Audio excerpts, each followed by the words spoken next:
صبوری و من صبور، من به عمرم ندیدم رنگ شادی رنگ سرور، رنگ شادی رنگ سرور. بشنو از من چو سر گذشتم، بشنو از من چو سر نوشتم، ببین آخر چگونه رفت آرزوهای من به گور، آرزوهای من به گور.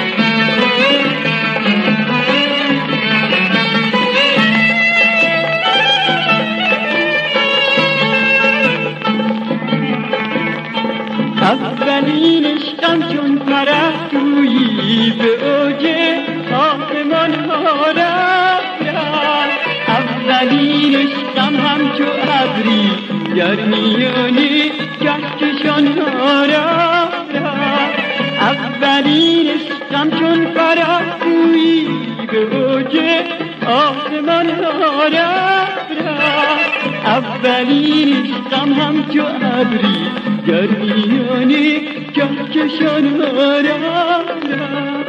گرد و اندوه این زمان را من تحمل کردم، جور بی حد آسمان را من تحمل کردم، گرد و اندوه بیکران را من تحمل کردم، جور بی حد آسمان را من تحمل کردم.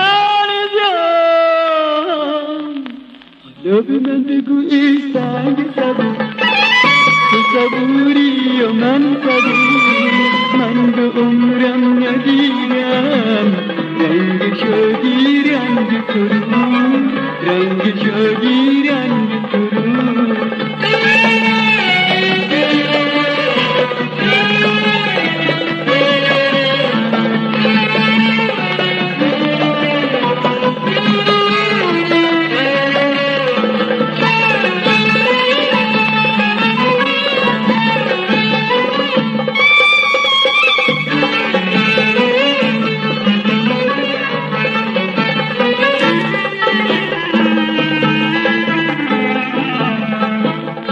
ای خدای دلم او در این عالم نشاط و رنج و شعر و سرودم بود، او بلای دلم او دوای دلم او تمام وجودم بود. ای خدای دلم او در این عالم نشاط و رنج و شعر و سرودم بود، او بلای دلم او دوای دلم او تمام وجودم.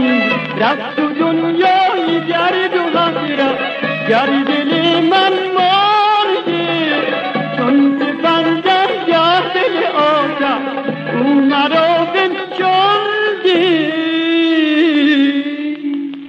حالا به من بگو ای سنگ صبور، تو صبوری و من صبور، من به عمرم ندیدم رنگ شادی رنگ